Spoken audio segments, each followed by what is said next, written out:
So as we compared normal to parafunction,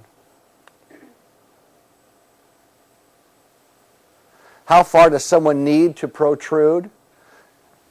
Not too far, just to get to edge to edge.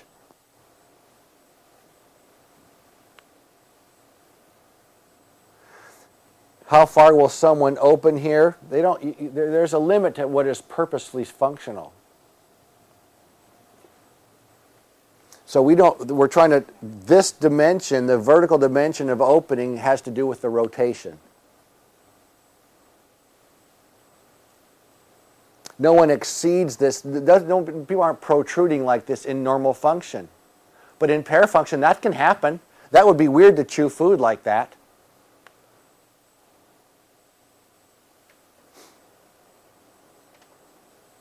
You have to assume excessive protrusions. And once they get there, what will you do about it? In this excessive protrusion, here's this posterior contact, but the rotation isn't excessive. We can't control their degree of translation. You can't get in the way and try to put a block here because they'll just push against you. The lateral integrals are pulling the condyles forward. So you can't really control translation. You can control the degree of the rotation. You have to control that. And you control the rotation by the vertical dimension of occluding. That's going to happen in a protrusive parafunctioner. It's going to happen. If you have a full coverage splint and you arrange for that, it'll just clench back there.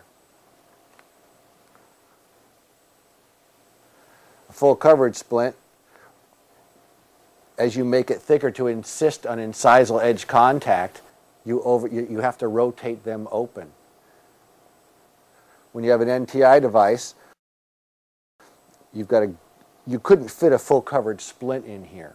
You've got the room on a lower device like this, or in an upper device, that beak would be, if a device is here, the beak is aiming up. It's at the same elevation as this lower device. No one would ever bite food way out like this anyway. So the biggest mistake I began to make when I switched over to start making lower devices was my reluctance to lower the back end of the lower discluding element in protrusion. In fact, Keller, when you see their new photographs, for a long time on the Keller brochure showed an upper device. And all of a sudden I started reverse field on them, and I start making lower devices all the time. And I look at their image, I talked to Bill Keller. I said, you might want to start showing the lower because that's what I'm doing. And they're going to say, why does Boyd make a lower and Keller makes it? It's not that the intent is the most usual and customary. So Keller starts showing the image of the lower device, and sure enough, if you take a look at it, the back end of the DE slopes down. Because as a dentist, for $100 or so, you want to do as little as you have to do. You don't have to start to check all these things and be responsible for it. So the lab gets you as close as they can. Then you can have a few minor adjustments that you may have to make.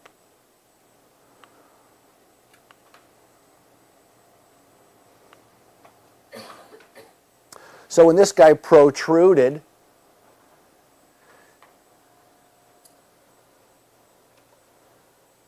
I had to lower this discluding element so that that few millimeters of acrylic shaving this down changed his feeling entirely. But now I have a second thing I have to watch out for. Sometimes the more you shave this down to get minimal vertical opening, now you have to start watching. You always got to look all over the place, because once you change one thing here, something else is different. I wouldn't hesitate. If this hurt, they go, shave down the discluding element, go forward, hurts less. Yeah, I can clench there. What did you say? If I see a contact back there, I would not hesitate to reduce a cusp tip back here. There's no such thing as, I wouldn't alter the stem cusp. The what?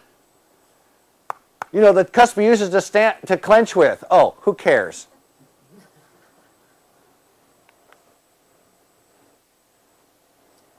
Rule number one, I don't want to break rule number one, incisal edge contact if I've created a posterior contact. Now I have to go back and adhere to rule number one. If this is a guy's lower device, here's the labial, here's the lingual. Can you make the diagnosis of why this guy has neck pain and facial pain and persistence of headache, even though he's got an NTI device? So here's where his centrals, upper centrals, this thing comes up, and here's the lingual side, and here's a bunch of, we call these chirp marks. It goes right off the end of it.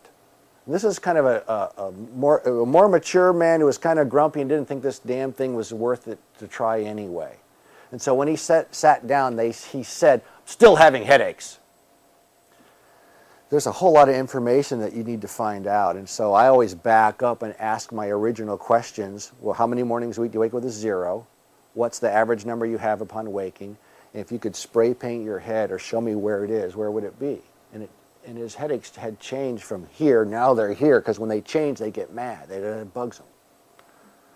So put your device in and make your jaw go forward. And he goes, the excluding element overlaps his front teeth. That's why the markings go right off the back end. So I didn't check for maximum protrusion, or maybe I did. This is one of those cases, was I here that day? Did I make it go like this when I put the device in? You'll say, yeah, God damn it, I did like that. Well, maybe he didn't have a headache for the first 3 days, because I see him at 2 weeks. In the first 3 days, the musculature said, hey, we're feeling a lot better. What else can we do? Let's try that. Hey, we can go up.